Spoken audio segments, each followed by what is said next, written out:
AIDS brings a response Fight from the against government. AIDS, the disease which claims life. Welcome to AIDS The Lost Voices with me, William Hampson. In this series, we uncover the hidden history of people living with AIDS behind bars, prisoners who unwittingly became activists calling for reform within prison walls. We turn to the newspaper archives to look back at this neglected chapter of the AIDS crisis and the courageous struggle to change an unjust system. In the first part of this episode, we heard of suicides, rooftop protests, and even a hunger strike at the AIDS segregation units in Dublin's Mountjoy and Arbour prisons, as documented in newspaper reports and even on RTE's television news bulletins. And we also listened to the first-hand account of the mother of Kevin Burke, moved from Arbour AIDS separation unit after testing what was then termed AIDS antibody positive. In this second instalment, we'll follow up on Sandra Maguire's hunger strike and the three men who escaped from Arbour AIDS separation unit after the March 1986 rooftop protest, also hearing directly from another of the rooftop protesters himself. Tracing these human stories behind the headlines, this episode examines institutional responses, the toll on prisoners and their families, and how some inmates unwittingly became activists who forced a previously hidden crisis into full public view. So, let's recap on how we ended the previous episode. Meanwhile, while Parliament are having this debate, back at Mountjoy prison, a hunger strike is underway, which is reported in the Dublin's Evening Herald the following day on the 13th of March 1986, where, under the headline, AIDS Fast Continues, they report, a young Dublin woman was still on hunger strike today in protest at conditions in the AIDS unit of Mountjoy jail. Sandra Maguire, in her 20s, is in the AIDS segregation unit of the prison. She started refusing food yesterday morning because she is unhappy with conditions in the unit. Just last week, 3 women slashed their wrists in the same unit to protest at conditions. And on Saturday, 8 women inmates at the unit tried to escape, but the attempt was thwarted by prison staff. The Department of Justice, in a statement today, said, quote, Sandra Maguire is serving a 5-year sentence for possession of heroin with intent to supply. She is refusing food since yesterday, partly because she is unhappy with conditions at the prison. She is taking water. Meanwhile, the search is continuing for the 3 young men who escaped from the AIDS isolation area at Arbour Hill. But fear not, because Sandra, bless her, didn't last long, given the very next day the Evening Herald reassures us with the headline, Woman Ends Her Jail Fast, where they report, the young Dublin woman on hunger strike in Mountjoy jail ended her fast last night. Sandra Maguire, in her 20s, refused food on Wednesday in protest at conditions in the prison's AIDS unit. A government spokesman said she ended her action around tea time. She must have smelt the food trolley. Anyhow, on a more serious note. Last week, 3 women slashed their wrists in the same unit, and on Saturday, 8 women inmates tried to escape, but were thwarted by prison staff. Meanwhile, Gardaí said there was no sign of the 3 young men who escaped from the AIDS isolation centre at Arbour Hill prison. Sandra Maguire is serving a 5-year sentence for the possession of heroin with intent to supply. The Minister for Health, Mr Desmond, has launched an information booklet for doctors on AIDS. According to the booklet, Ireland had 8 AIDS cases last September, the lowest of 18 European countries. Top of the table was France with 466.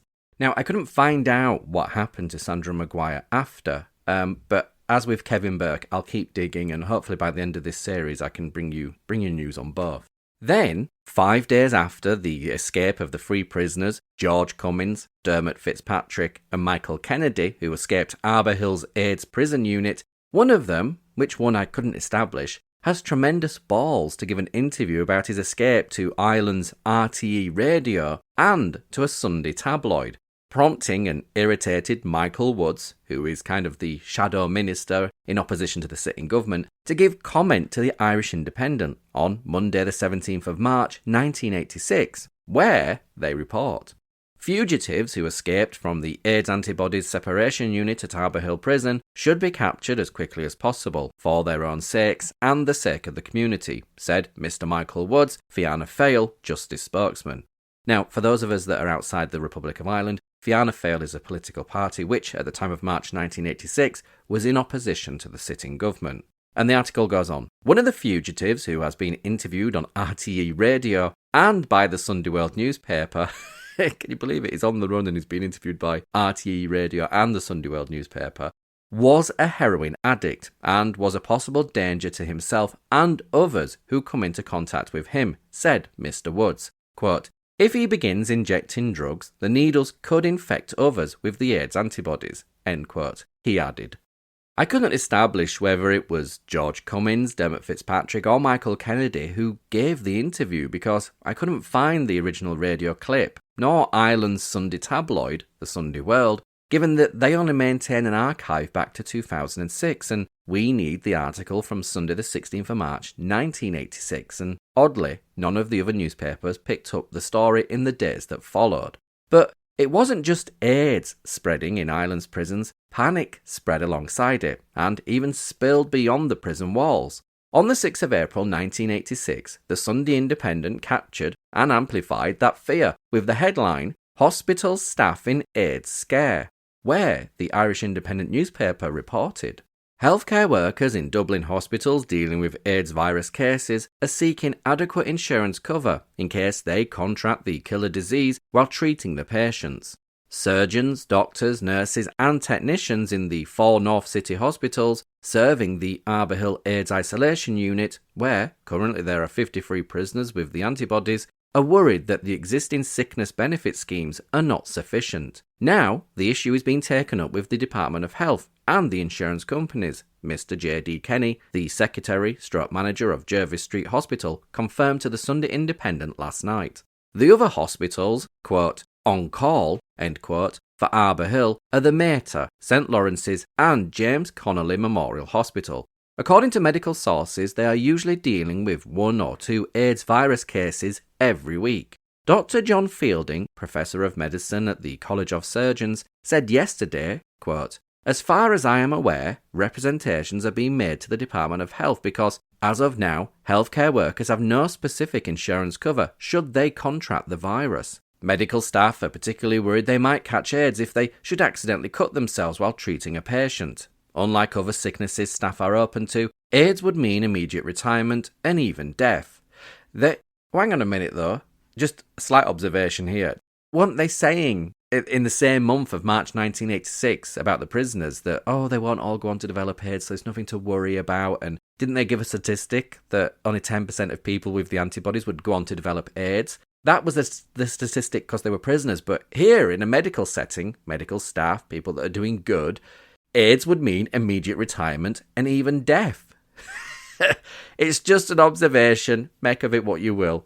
Anyhow, the article continues. They fear that existing pensions would not adequately provide for them or their dependents. This would be particularly true in the case of young doctors or nurses. The medics admit there are very few instances worldwide so far of hospital staff getting the AIDS virus, HTVL3 positive. However, one doctor said last night, quote, there is evidence of transmission to healthcare personnel. Though it's rare, it has happened. Not only would such a person have to retire, but they could have no relationships with anyone afterwards. End quote. At present, hospital staff are treating the AIDS virus patients out of goodwill. It's nice of them. Mr. Kenny said last night the question of insurance cover had been raised last Tuesday. Quote, it does not mean that staff are not covered, but we are looking at any additional cover that might be necessary. There is an ongoing disability scheme, but the question is whether this is adequate.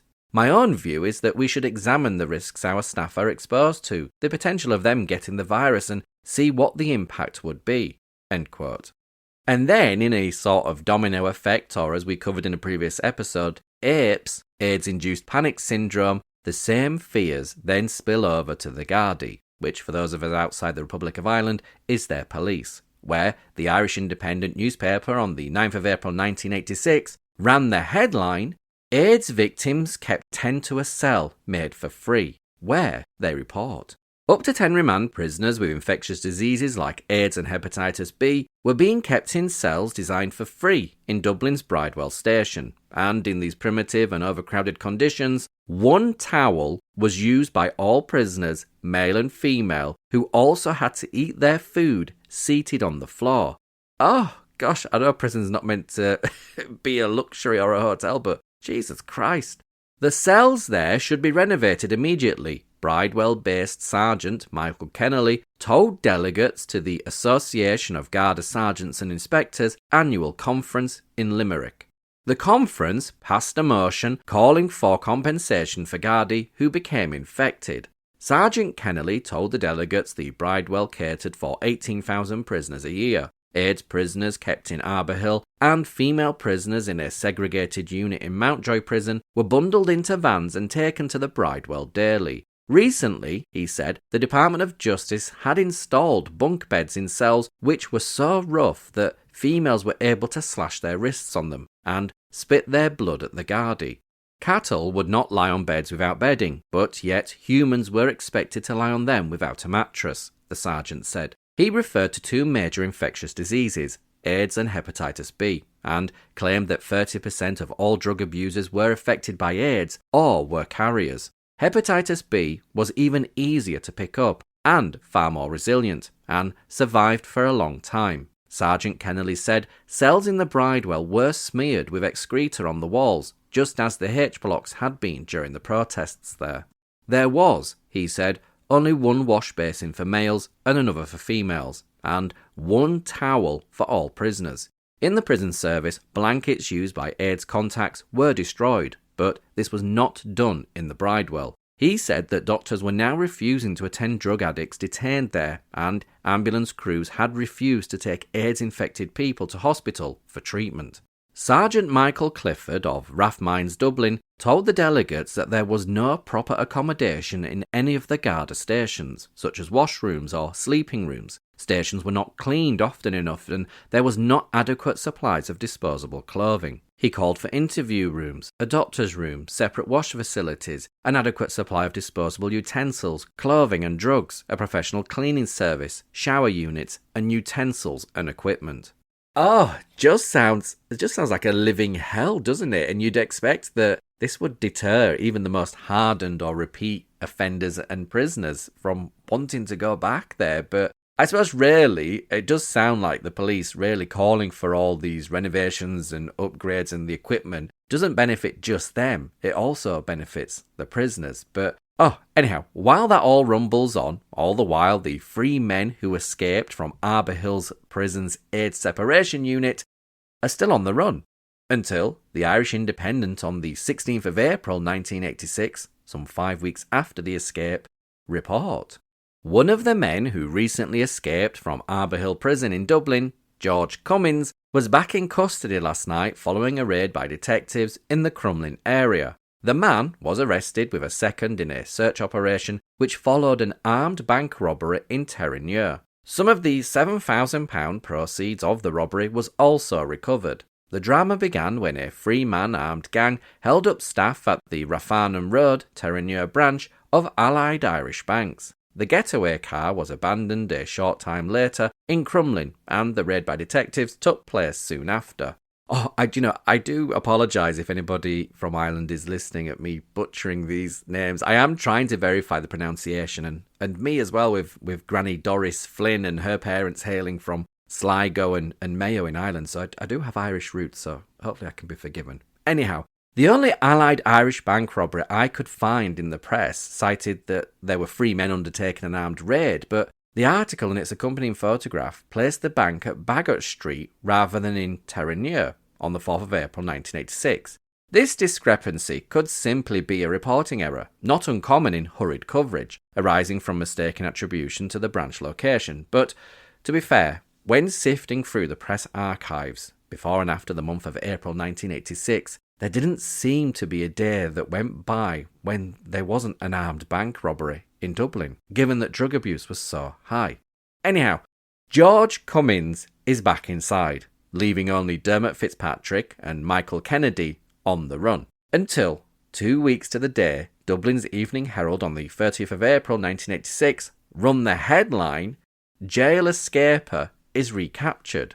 But which one? Where? They report. Dublin detectives today surrounded a flats complex and arrested a man who escaped from Arbour Hill prison last month. Taken into custody in the Sean McDermott Street area was 30-year-old Michael Kennedy of Alfie Burn House. About 6 detectives, led by Detective Sergeant Eugene Kirk of Store Street, surrounded the complex at about 7 a.m.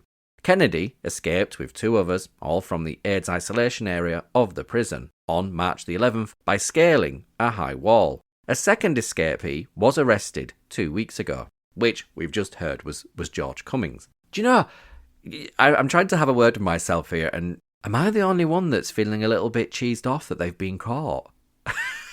It's weird one. They are prisoners, they're on the run. I suppose it's a little bit like the film Thelma and Louise. You know, we know that they've done bad, but you kind of do rally and, you know, you want them to go on in life and outrun the cops. I mean, they drive the car off the edge of the cliff and they kill themselves. But in the film, you know, artistic expression makes us believe they've gone on to live another life somewhere else. But I don't know if it's just the sympathy aspect that we know that these 2 men have now, in hindsight, they've tested positive for HIV, left untreated in 1986. There's no treatment, no cure. Is going to develop into AIDS and they're going to pass away, regardless of what the experts said in the previous episode about only 10% of people will develop AIDS. It's nonsense. Left untreated, it does develop into AIDS. But it's a weird one. I'm conflicted with myself. Anyhow, drop me a messages. Let me know what you think. Anyhow, with George Cummings and Michael Kennedy back in prison custody, they don't merely receive a slap on the wrist or a stern lecture, because escaping is treated as a serious offence, and both face formal punishment for absconding. Cummings, in particular, is immediately returned to the courts to answer not only for the escape itself, but for the armed robbery he is accused of committing after fleeing Arbour Hill. Oddly, I couldn't find any reporting by the press regarding his plea, nor sentence for his part in the armed robbery, but I can share in subsequent reporting he was sentenced to 4 years in prison. As for Michael Kennedy, well, his punishment is reported in the Irish Independent newspaper on the 14th of August 1986, where they report: a Dublin man who escaped from Arbour Hill prison in the middle of an AIDS scare was jailed for 7 months in the Dublin District Court yesterday. The court heard that Michael Kennedy of St Mary's Mansions, Dublin 1, was one of 5 prisoners who escaped through a hole in the roof when a panic about AIDS spread through the prison. Kennedy was among a group of prisoners who had earlier been transferred from Mountjoy to Arbour Hill because they were believed to have AIDS antibodies. They were segregated from other prisoners, and according to solicitor for Kennedy, some of the prisoners believed that they actually had AIDS. A lot of people tried to escape in the confusion, and Kennedy was rearrested just a month after the escape. Oh, I'm so annoyed. I know it's a weird one. Anyhow, for World AIDS Day on the 1st of December 1986, the Irish Independent newspaper introduced readers to David Tyrrell, one of several prisoners who also tested antibody positive and was transferred from Mountjoy to the AIDS segregation unit at Arbour Hill. Speaking to journalist Maurice McDonough, David describes prison life at Arbour Hill's prison's AIDS unit and recounts the stark defiance of that rooftop protest, where prisoners, desperate to be seen and heard, staged a brief but powerful demonstration against their treatment, demanding humane care and transparency about the disease that had been used to mark and marginalise them. One bleak day last January, so that'd be 1986, a 23-year-old heroin addict in Mountjoy was handed a slip of brown paper and told by a prison officer to take a black plastic bag and put his personal belongings into it. David Tyrrell from Crumlin knew what this meant. He was one of those who was AIDS antibody positive. The previous few days, other prisoners had been seen emptying their cells and leaving Mountjoy. The whispering had started when the results of blood tests done in November became known. David, serving 2 years for robbing £4,000, hadn't even worried about getting his result, but he was close to tears when he was handed the dreaded black bag. David, the father of a 2-year-old girl, was released from Mountjoy last September. It is the nature of this new killer disease that new statistics emerge all the time. Expert medical opinion in the United States is that 20 to 30% of AIDS carriers will go on to get the disease. David, known to his friends as Pidgey, is praying that he will not be among the 1 in 5 carriers who will die. Quote, "To be honest, I worry about it all the time. I don't know what my chances are. I don't think anybody really does," he said. He had been haunted by the fear of AIDS since the day he was called down to the prison doctor and rushed back to his cell by prison officers. Quote, "They were wearing rubber gloves and I noticed they wouldn't touch anything in my cell. I had to pull all my personal stuff, a radio, letters and clothes into this bag." End quote. This was the beginning of a crisis in the Dublin prisons, which resulted in a number of AIDS carriers inflicting injury on themselves after being isolated from the other prisoners. David was one of those who was moved to Arbour Hill and who went on a roof protest and, later on, a hunger and dirt strike during the AIDS scare. Quote, "I was nearly crying when I was walking back to my cell because I couldn't believe it was happening to me," he says. David was transferred immediately to Arbour Hill with 7 other AIDS-positive prisoners, who were each handcuffed to a prison officer wearing rubber gloves. When they got to the other prison, they were given tea in paper cups. They were doubled up in cells and were not allowed out with other prisoners to queue for meals at the kitchen. Their food was passed into the cells on paper plates by staff terrified to take off their rubber gloves. Quote, "We really freaked out when we saw the paper sheets and pillow covers on our beds. They wouldn't give us blankets," said David. All the time, the prisoners were unsure what exactly was wrong with them and whether they had the disease they had heard about on the TV. After the first night in Arbour Hill, sleeping on the disposable sheets, David saw the governor and welfare officers. Quote, "They told us there was nothing wrong with us and that we would be okay, but we were all thinking about our girlfriends and babies and we couldn't accept it like that." End quote. David says the prison officers, quote, "freaked," end quote, the prisoners out. About 3 or 4 days after the first AIDS carriers arrived in Arbour Hill, some inmates started injuring themselves with cuts and slashes. The tension was unbearable, some prisoners hysterical. Quote, "This was when the POs started wearing the spacesuits and we really felt like lepers," recalls David with a wry grin. He was one of those who cut himself and had to be brought to the Mater Hospital for 7 stitches to his arm. Quote, "The POs were wearing boiler suits and masks. I think the nurses in the Mater were laughing at them when they came in with us. There were 2 or 3 POs with each prisoner and it must have looked kind of funny when they arrived in the hospital with the space suits," he said. David says his reason for cutting himself was as a protest. Quote, "We were isolated and nobody was talking to us," end quote. After this, Dr. Derek Friedman was brought into the prison to talk to the inmates. Quote, "He gave us a lecture and it did put us a bit at ease," recalls David. There had been a sit-down protest at Arbour Hill and David, regarded as a ringleader, was transferred back to Mountjoy and put on a separate landing with 4 other AIDS carriers. Quote, "When we looked out through the bars, we saw other prisoners, Irish and also some Nigerians who had been convicted for supplying. They were sweeping up and they were wearing yellow gloves because of us. We really felt like animals watching from behind the bars. We got the impression that everybody was talking about us and we wondered if it was like that inside, what it would be like when we got out." David found out last September, but not before going on a roof protest and later a hunger and dirt protest. One of his friends, Michael Snake Dixon, was put into a padded cell, which caused more resentment. As says David, having AIDS didn't mean you have to be treated like you were mental. The 5 AIDS carriers transferred back to Mountjoy did not associate with the other inmates and, according to David, had to bang on the cell doors if they needed even a drink of water. The cell's windows were covered up and, quote, "if you wanted to see the sky, you had to put a table on the bed to look out." End quote. Everything in the cells was of paper or plastic, including the plastic chamber pot. Eventually, after the well-publicised riots in Arbour Hill, the other AIDS carriers were moved back to the security wing in Mountjoy. David says that the AIDS carriers lost a lot of benefits enjoyed by the other inmates like recreation and exercise time and education. Quote, "It was overcrowded and just a very depressing place." End quote. He and Snake went on a hunger strike. After, He claims being refused permission to talk to the prison chaplain on Sunday. Quote, "We wanted him to go and see our families, but they said we were talking at Mass." End quote. But how has the AIDS threat changed David's life on the outside? His girlfriend and his baby have been tested and are not carriers. Quote, "We had the baby tested a few times, so she is definitely safe," he says. His relationship with the mother of his child is now finished. Quote, "I think it was over anyway when I was sent to prison, but I was talking to her one night in a pub when a friend of hers came up and told her that if she kissed me, she might catch AIDS," he said. He seems to doubt that he will ever have a relationship with another woman. Quote, "Young ones will talk to you and go out for a few drinks, but no one would sleep with a carrier unless they have the virus themselves.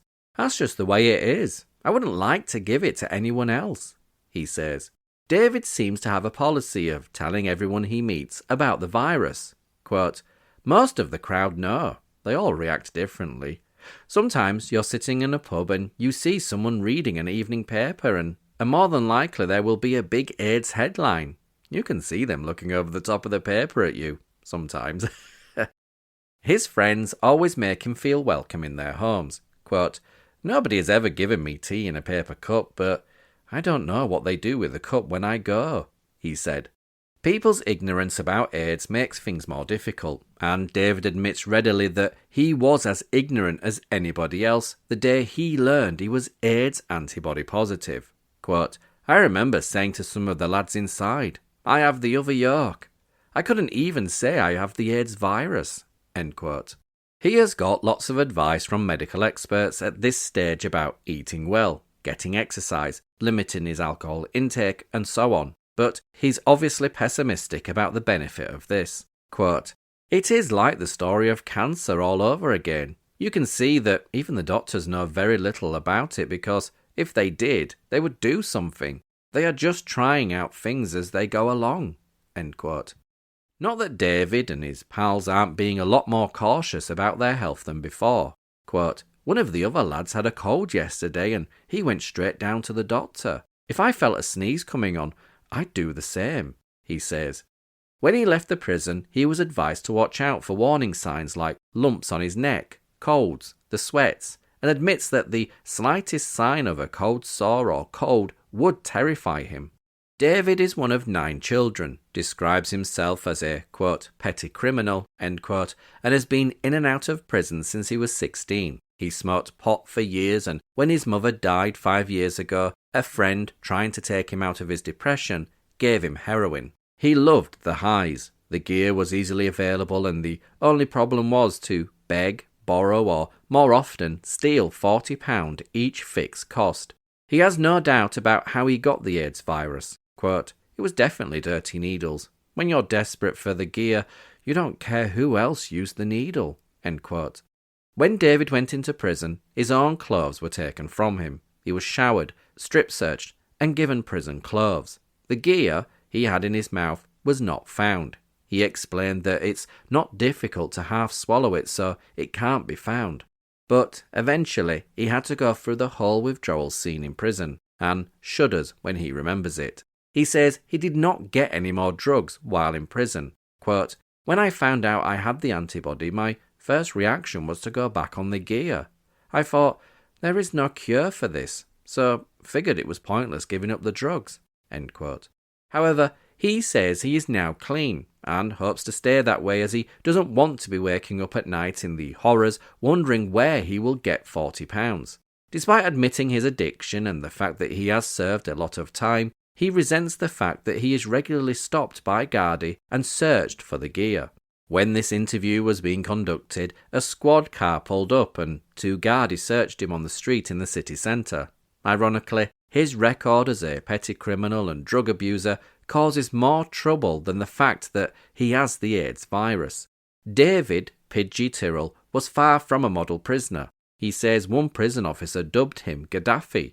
He has been in several rows with prison staff when he admits he brought television sets and videos, but he still insists that prison staff contributed to the hysteria and the rioting in the prisons earlier this year by terrifying those who had AIDS. Quote, "You could hear them making smart comments about us. I suppose, like a lot of people, they were just ignorant about the aids, but they terrified us. Now that he is free, he has got hardened to attitudes of other people. Quote, "If people don't want to sit near me in a pub, that is their business." End quote. His personal life has been deeply affected. Quote, "I would never want to bring another child into the world because of this thing." End quote.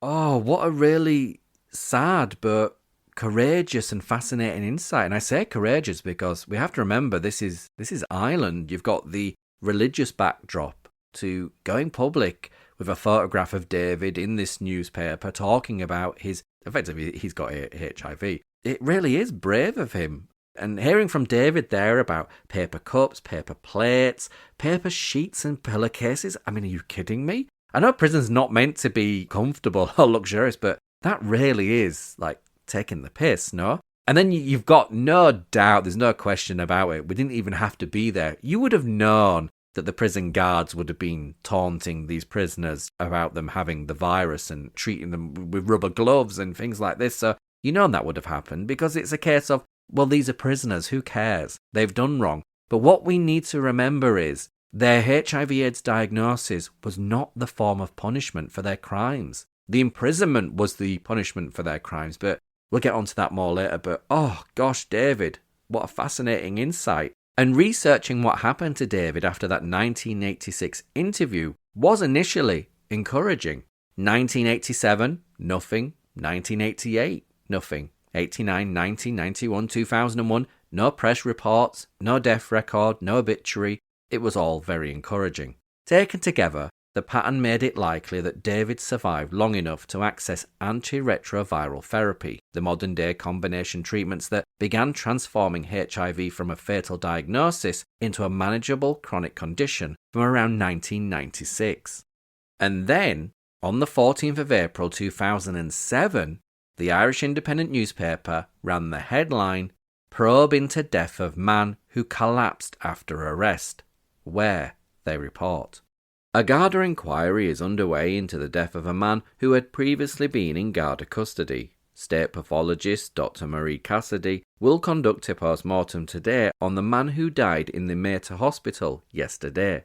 The man, who was in his mid-40s, collapsed in Store Street Garda Station on Tuesday night. He received first aid from Gardaí before being rushed to hospital. He was put on a life support machine and initially his condition seemed to improve, but he died shortly after 3 p.m. yesterday. He was named locally as David Tyrrell from Kimmage in Dublin. Last night, the Garda press office confirmed Superintendent Fadi Muldoon from outside the Store Street district had been appointed to examine all aspects of the incident. The Gardaí press office said the man had refused the assistance of an ambulance crew and Gardaí had no choice but to take him into custody for his own and public safety. At 7:41 p.m. on Tuesday, the man was arrested on a public order offence and taken to Store Street. But he was in custody for less than 5 minutes when he collapsed. Quote, "Initial indications seem to indicate his collapse was due to him taking a cocktail of drugs," one source said. "He was in a bad way when arrested and went downhill from there." Oh, it's incredibly sad, and this is April 2007, and an inquest was held the following year in March 2008, where Dublin's Evening Herald on the 6th of March ran the headline, "Medics fear led to cell death." A man died 3 days after collapsing in a Garda cell after ambulance crew workers had declined to bring him to hospital over fears for their safety. David Tyrrell, 43, suffered a cardiorespiratory arrest shortly after being taken into custody at Store Street Garda Station on April the 10th, 2007. An inquest at Dublin City Coroner's Court heard. Earlier in the evening, ambulance crews had declined twice to bring him to hospital over fears for their own safety. State pathologist Professor Marie Cassidy, who carried out the post-mortem on the man's body, gave evidence that he died of drug-related causes. Mr. Tyrrell from Swangrove, Ranelagh, Dublin 6, suffered irreparable brain damage, said Professor Cassidy during the inquest.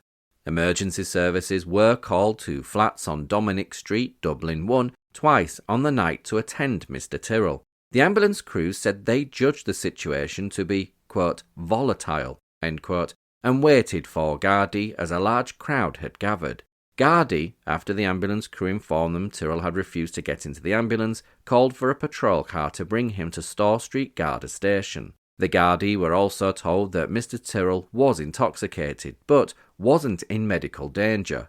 Mr. Tyrrell was then taken to Store Street Garda station. Only a minute after he was placed in the cell, Garda noted that he was unresponsive. The man was then taken to hospital where he survived for 3 days. The jury returned a verdict of death by misadventure under the direction of the coroner, Dr. Brian Farrell. Oh, what an incredibly sad end for David, and confirming this was the same David Tyrrell was fairly easy. The funeral notice listed his address, gave his date of death, and included his nickname, Pidge, matching the name cited in the interview that he gave in 1986, where he said that his friends and colleagues called him Pidgey. A mass was celebrated at St Bernadette's Church, and David was laid to rest at Mount Jerome Cemetery on the 21st of April 2007. He was only 43 years old. Now, back to George Cummins, where 11 days after David Tyrrell gave that interview on World AIDS Day 1986, George Cummins, now serving time for having previously escaped prison and an extra 4 years for that armed robbery, receives devastating news on the 12th of December 1986, which is reported in Dublin's Evening Herald in a wider front-page article with the headline, "Government to go to war on AIDS," where they report, the government are, for the first time, to launch an AIDS public health education scheme. Following the death of Ireland's 9th AIDS victim yesterday, moves are being made to quickly launch the education programme early in the new year. Ireland is now 16th in the league table of AIDS in Western countries, according to figures from the World Health Organization.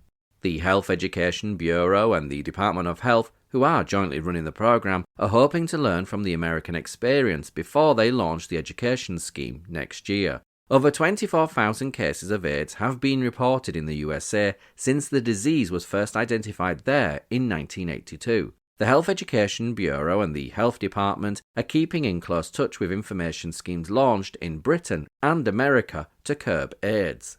The death of AIDS victim Derek Cummins, 20, of Captain's Road, Crumlin, in the Mater Hospital yesterday, has sparked widespread calls for a clear, outspoken, non-judgmental public health awareness programme.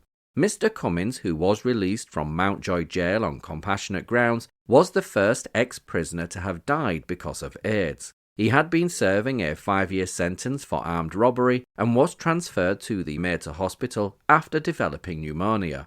A Health Education Bureau education programme on AIDS has started, but the major government-backed national programme will not be launched until the current Irish situation has been researched in the new year. Quote, "We have to identify the information needs of different audiences. We feel it is important to note the information and misinformation about AIDS in Ireland at the moment," a spokeswoman for the Bureau said today. The Deputy General Secretary of the Prison Officers Association, Mr. Tom Haw, has urged the Ministry of Health to treat the disease as a public health issue and to provide the information at its disposal to prison staff and the public. There have been 13 cases of AIDS in Ireland to date, of which 8 people have died, 2 abroad. The latest government figures show that a total of 502 people here are carrying AIDS antibodies. Opposition spokesman on health, Dr. Rory O'Hanlon, said today it is vital that people be made aware of the risks of how AIDS can spread. He urged the Health Minister to have the education programme introduced as quickly as possible. Dr. O'Hanlon said he was perturbed that the name of the latest AIDS victim had been disclosed and said there should be respect for the confidentiality of the matter. Quote, "I don't think it is in the interest of public health to release his name. There are times when it is in the interest of public health and public safety to make specific information available. This is not one." End quote. So, while George Cummins is in prison and he's been identified as being AIDS antibody positive, sadly so had his younger brother Derek, who has now passed away, and where in this same newspaper within the notice section, Derek's death was announced. Cummins, Dublin, December the 12th, 1986, at the Mater Hospital. Derek, late of Captain's Road, Crumlin, and formerly of Fatima Mansions and the Coombe, beloved son of Sarah and the late George Cummins, to the inexpressible grief of his loving mother, brother, sisters, grandmothers, uncles, aunts, cousins, relatives, and friends. Rest in peace. So, with two of the escapees from the Arbour Hills AIDS Separation Unit in March 1986 back in prison custody, George Cummins and Michael Kennedy, that just leaves Dermot Fitzpatrick. And, unlike George Cummins and Michael Kennedy, there were no reports of Dermot being recaptured. But, on the 23rd of April 1987, Dublin's Evening Herald gives us a bizarre and chilling insight into the desperation of some people living with an HIV/AIDS diagnosis, reporting that those who were diagnosed actively sought deliberate arrest to be incarcerated in Mountjoy, with the lurid headline, "AIDS carriers long for prison," where, they report, carriers of AIDS antibodies are committing crime in a bid to get into the Mountjoy Jail AIDS Segregation Unit. Victims have pleaded with Gardaí to be arrested and then asked to be sent to Mountjoy. Garda sources say that the trend is growing as AIDS antibody carriers look on the segregation unit as a haven. The unit within Mountjoy Jail is completely separated from the rest of the prison, and a comprehensive medical and counselling service is available. One prisoner has already died from AIDS after he was transferred from Mountjoy to the Mater Hospital. A spokesman for the Department of Justice confirmed that at present, 35 males and 6 females with AIDS antibodies are now in Mountjoy Jail. One man recently ran amok, smashing windows in a city centre street, demanding that he should be arrested and locked up. When Gardaí quizzed him on his insistence that he should be jailed in Mountjoy, he confessed his desire for a safe haven. Gardaí say that the, quote, "lock me up" syndrome is gaining popularity among some AIDS antibody carriers, all of whom are drug abusers. Quote, "Within the unit they are with their own, given expert treatment and feel psychologically safe and secure as well as physically," said one prison source. Oh, it's just madness, but also incredibly sad. But while some are trying to get in to prison, someone we know wants to get out. Where, on the 15th of January 1988, the Irish Independent newspaper reports.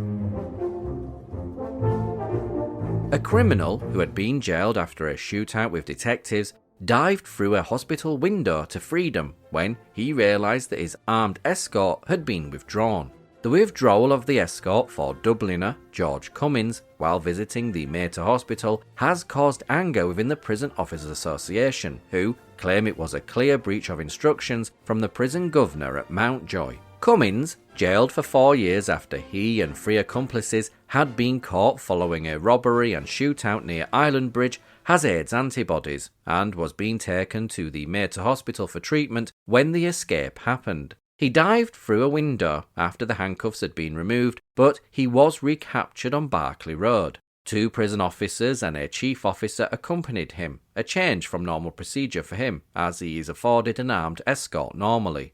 A spokesman for the Prison Officers Association said that taking the prisoner to the Mater Hospital without an armed escort was a clear breach of instructions. Accordingly, they were taking the matter up at the highest level, with the Department of Justice. However, the department said yesterday afternoon that it had not withdrawn the prisoner's armed escort. Quote, "We have a situation where a bit of security is being provided for dangerous criminals. Prison officers, the hospital staff, and the general public were placed at risk, and this incident creates doubts about the use of public facilities by such people," said Mr. Tom Haw, Deputy General Secretary of the Prison Officers Association. "We regard this as the most serious incident in recent times," he added. Prison officers yesterday were trying to establish whether the withdrawal of the armed escort was ordered by the Department of Justice or the prison authorities themselves. George Cummins' brother, Derek, died last year due to AIDS after being transferred from prison to the Mater Hospital. Oh, do you know, I'm just smiling widely. Not because I'm condoning the crime, and I think all these individuals that have been named would openly say, look, we did wrong and we got punished for it. But I just can't help but feel here, George Cummins, he's gone to hospital. We know he's got the AIDS antibodies. is that he saw an opportunity and he took it. I mean, it is a little bit Great Escape meets Benny Hill, or Bruce Willis by diving through the window and meets Harry Hill. And while researching George Cummings, and as we heard that his younger brother Derek Cummings had died from AIDS-related pneumonia, this was followed by the untimely passing of Sandra Cummings, also of AIDS-related complications, on the 18th of May 1989.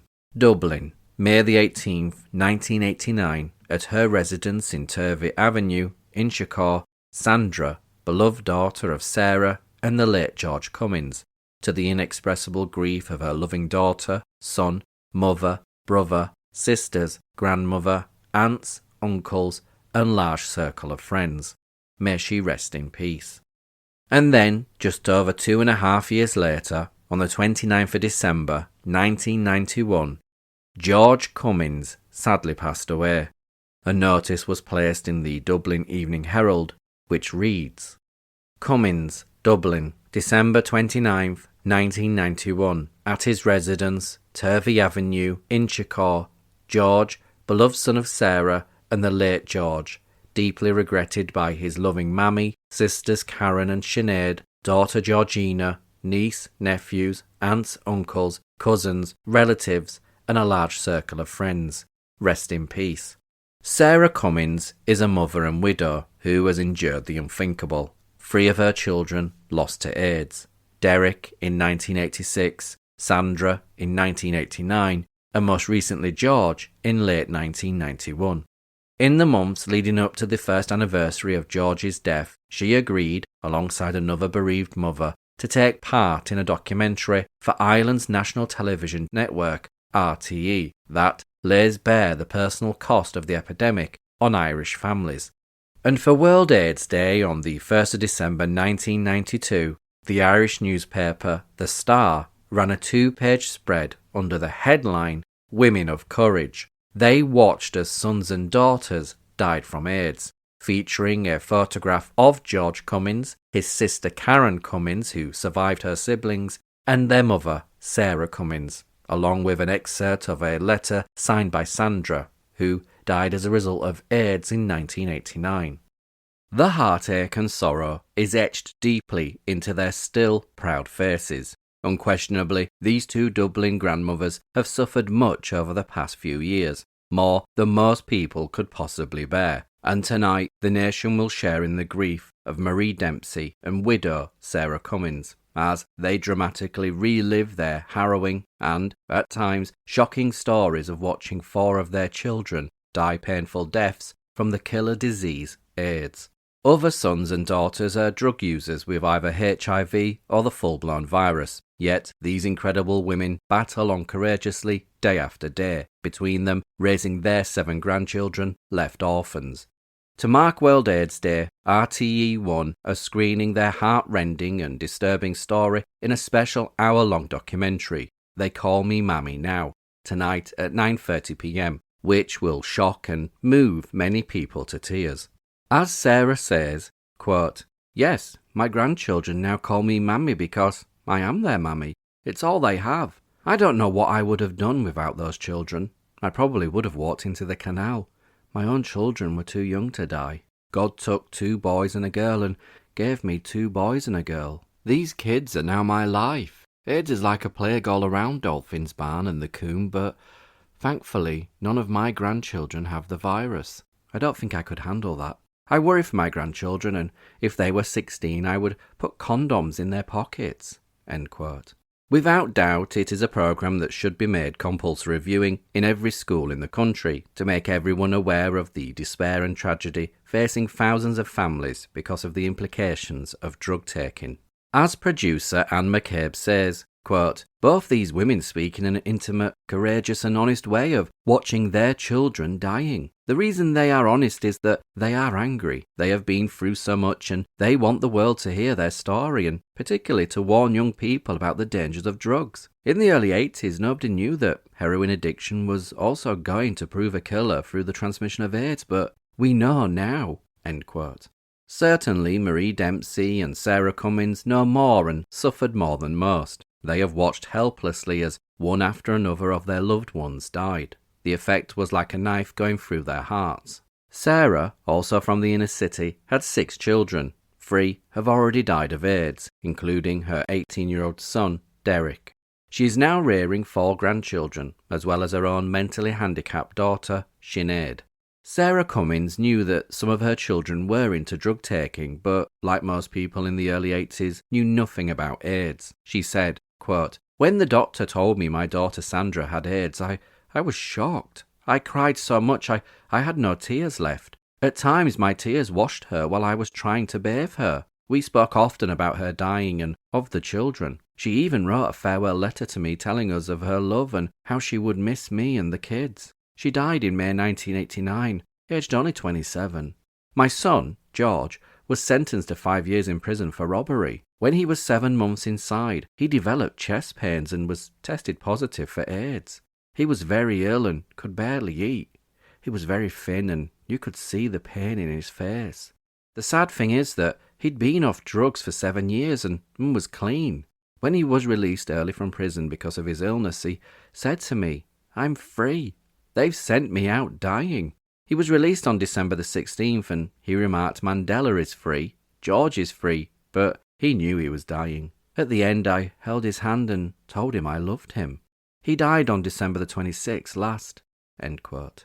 No wonder these women are angry. When they speak of drugs, and particularly the pushers, there is hatred in their eyes. They describe them as murderers who should be hung, drawn and quartered. They have every reason to hate. Some of their children, like Karen Cummins, have been into drugs, brought on, she says, by the death of her brother Derek. She says, quote, "I couldn't take Derek's death and went on drugs. It was beautiful, like being on another planet. Now I know it was wrong and I'm fighting it, trying desperately to get off heroin. I know now that unless I do, it will come to a bad end." End quote. Thankfully, she is winning the battle when she says, quote, "Please God, I'll be off drugs completely next year." Much needed comfort for her mother, Sarah, who has suffered and lost so much, and, hopefully, a warning to others.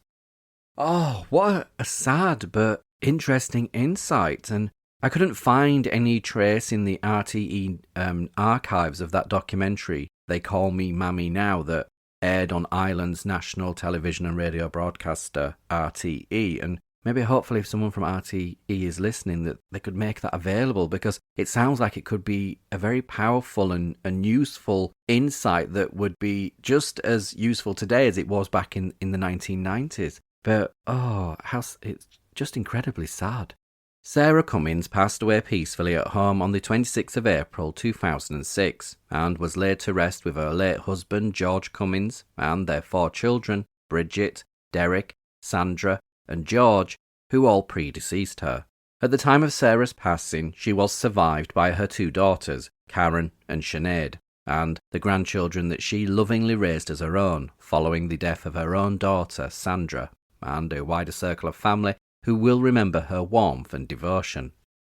As for Michael Kennedy, one of the 3 escapees from Arbour Hill Prison's AIDS separation unit in March 1986, as we heard earlier in the episode from the press coverage where they reported he was apprehended and sentenced to 7 months imprisonment, I could find no trace of him after his possible release. This absence might indicate that he perhaps left Ireland, turned his life around depending on the offence for which he had been imprisoned, or simply that my search was hampered by the popularity of his forename and surname.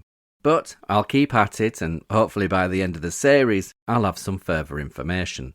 So, what about the 3rd and final escapee that escaped from Arbour Hill Prison's AIDS separation unit at the time of those rooftop riots in March 1986? Well, Dermot Fitzpatrick, whom we have not yet followed up on because there is no press coverage of him being recaptured and returned to prison custody.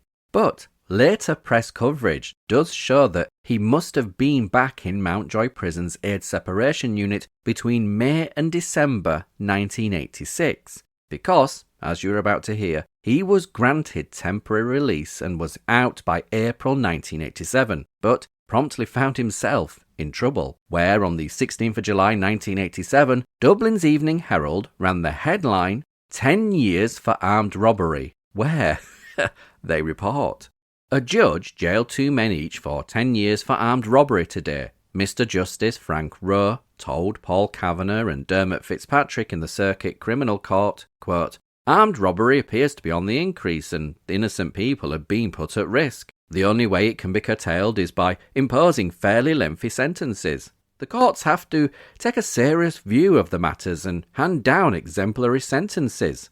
The robberies present a great problem to the people of Dublin today." End quote. Kavanagh, 22 of Meath Place, Dublin, and Fitzpatrick, 25 of Captain's Road, Crumlin, both pleaded guilty to the armed robbery of £5,140 from the Bank of Ireland, Arran Key, on April the 13th this year, 1987. They also admitted being in possession of a pump-action sawn-off shotgun with intent of committing robbery on the same date. Detective Garda Alan Bailey told the court how 4 raiders, who had sawn the bars off a back window the previous night in preparation for the robbery, entered the premises after 9:30 a.m. that morning. A staff member was grabbed and forced at gunpoint to open the cash desk. The raiders took £4,900 from the night deposit bags and £240 from a drawer. The court was told that Fitzpatrick and Kavanagh had both been on temporary release from the Mountjoy prison at the time of the offence. Oh, do you know, it's incredibly sad because the sympathy that you can kind of conjure up for the fact that they've got these HIV/AIDS diagnosis and, you know, they're probably not going to make it in time for effective treatment, that kind of sympathy kind of just disappears when you hear the crimes that they committed, because equally there's going to be several victims in those crimes. It's a circle, it's a vicious circle.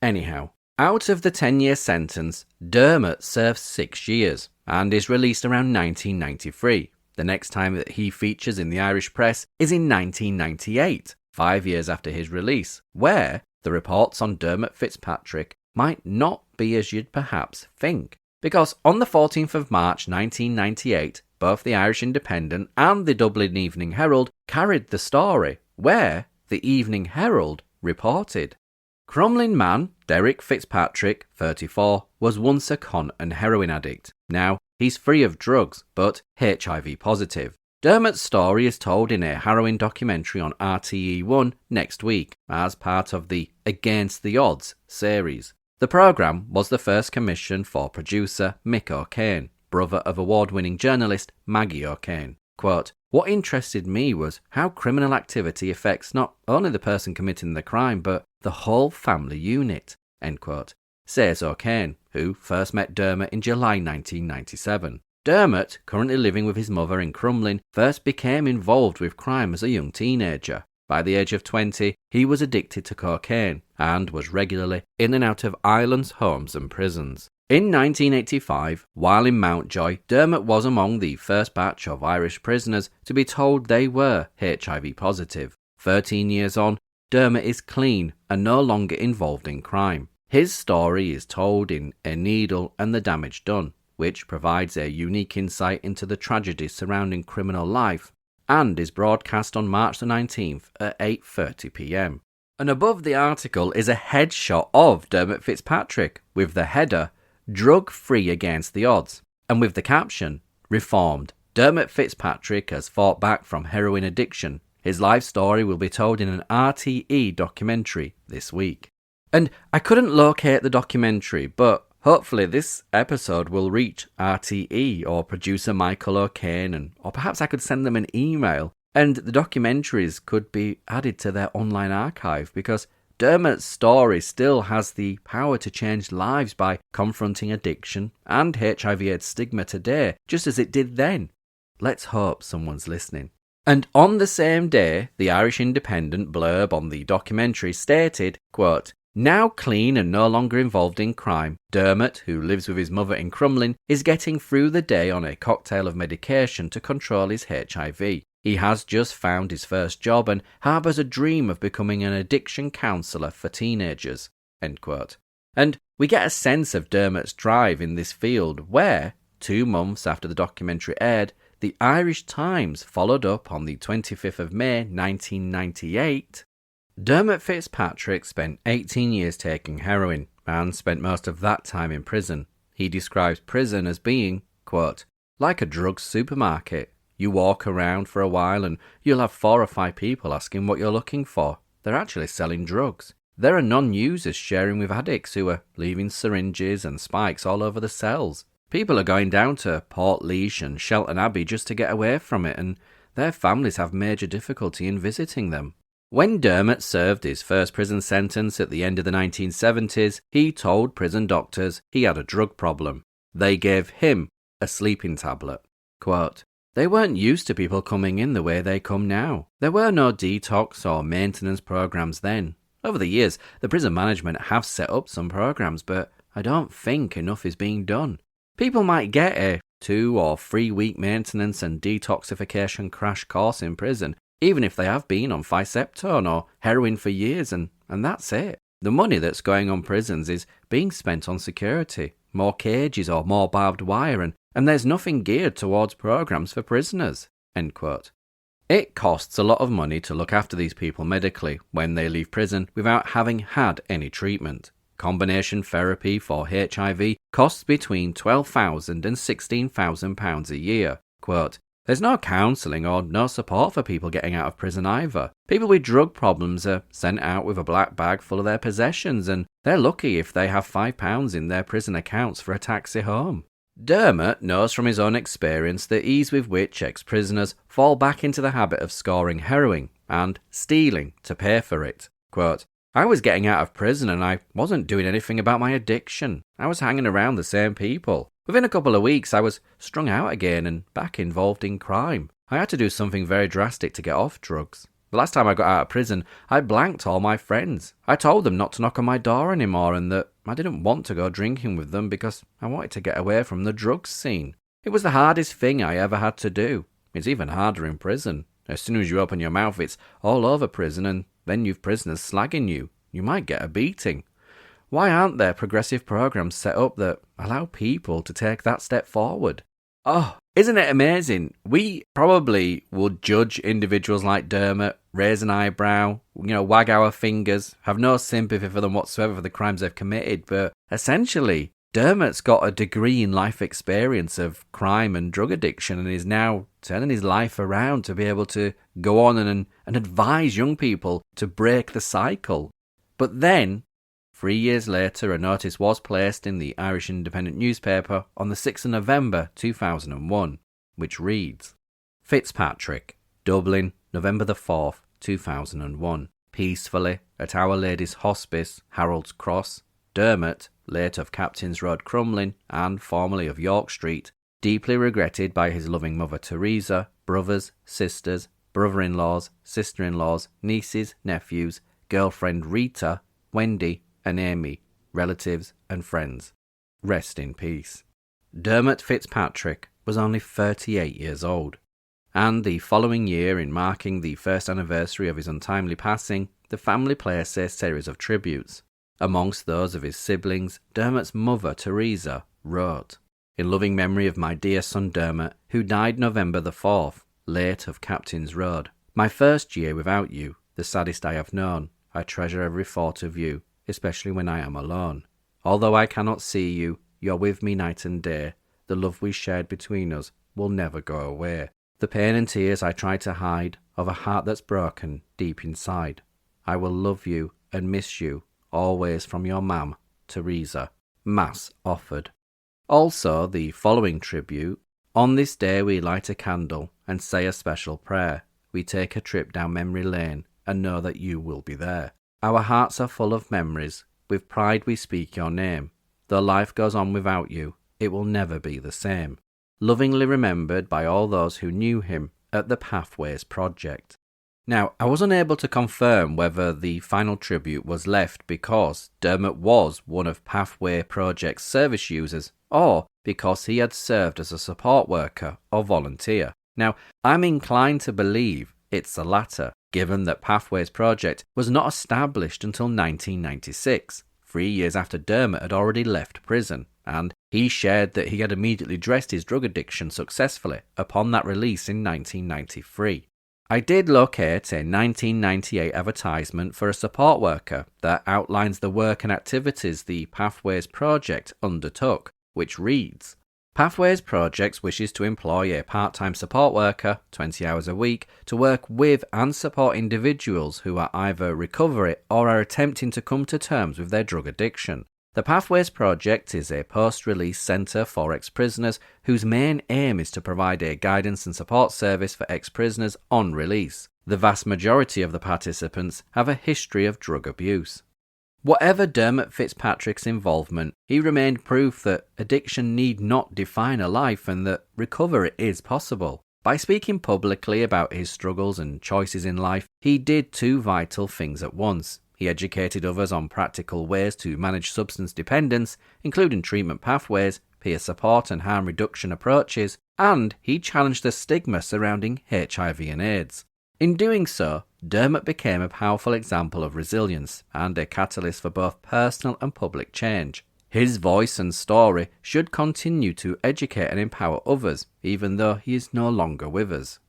While the individuals featured in these episodes committed crimes and were punished with prison sentences, we are left to ask whether sympathy is ever appropriate for people who inflict real harm on others. Taking a step back, it is important to remember that their punishment was incarceration, not an infectious, highly stigmatising and deadly disease such as AIDS. Yet the substances that ravaged Dublin and Irish communities, mainly heroin and cocaine, were a driving force behind many of those offences and, tragically, also facilitated the spread of diseases such as hepatitis and HIV/AIDS. While for others a short prison term with an HIV/AIDS diagnosis became tantamount to a life sentence, regardless of which side of the bars they were on. That tension between responsibility for wrongdoing and the broader social, medical and economic forces that shape it complicates any straightforward assignment of blame or pity and demands a response that balances justice for victims with policies aimed at harm reduction and treating addiction and AIDS as a public health issue. Regardless of mine or your view of their crimes or HIV/AIDS diagnosis, the fact is that the men and women housed in the AIDS separation units at Mountjoy and Arbour prisons played a crucial role in amplifying the grievance of people living with HIV/AIDS behind bars. Their actions, whether a sit-in protest or the dramatic scaling of a roof and the throwing of slates that finally caught the media's attention, forced public scrutiny on the in-prison treatment and conditions that had been ignored for far too long. Though protests sought to remain peaceful, it was precisely that escalation on Arbour Hill's roof in 1986 which compelled journalists and officials to listen, and first-hand accounts from prisoners such as David Tyrrell that helped expose systemic failings. Ultimately, these prisoners, inmates, individuals, call them what you will, by refusing invisibility, were instrumental in changing prison responses to HIV/AIDS, and that contribution to reform must never be overlooked. Their determination and courage complicate simple moral binaries. While society held them accountable for their wrongdoing, they were simultaneously agents of crucial social good, and that paradox deserves solemn recognition in any reckoning with the history of HIV/AIDS. There was a huge amount of injecting in the prisons, so the harm associated with that and the risk of HIV and hepatitis C transmission was enormous. I just got a test done last week, something for HIV negative, right? Something for HIV 112 negative, I was well pleased with that result, you know what I mean? Like, after taking the risks, like I have taken risks in here, you know what I mean? Heavy risks. I've been down that road where they've come in, you know what I mean? They're coming in and they're dying sick. There's an end like Gizmo, you know what I mean? HIV infection in the mid-90s was an enormous problem. There was a huge amount of fear and stigma attached to the infection. Potential risk that infected people were to staff, and consequently that led to segregation of the prisoners. Oh yeah, there's been a lot of that, yeah. Like from 1985 up until now. That's a painting that a lot of us done in 1985 over in it's called the segregation unit at that time it was, The teacher asked us that day what we were feeling about the virus, so that's what that painting's about, how we feel about the virus, like if you feel sad, if you feel indecisive. There's a few of the people that done that are dead now. Like we could name 3 that done that and they're dead now, There is some people that are still alive who've done the paintings on that. I'm one of them. But the HIV treatment landscape has changed enormously. So it's no longer an acute infection that people died of. It's now a chronic infection that's managed like any other chronic infection. There's absolutely no reason why people should die of HIV disease anymore. If they're compliant and taking medication, they're not infective to other people. So like we have all our HIV positive prisoners are now integrated into the main prison population, and they would have access to all the treatment services, access to the hospital consultants, and would have very high compliance with their medication while they're in prison. If you've enjoyed this episode, then don't forget to like, share and subscribe. And until next time, you can find me on Instagram at AIDS The Lost Voices.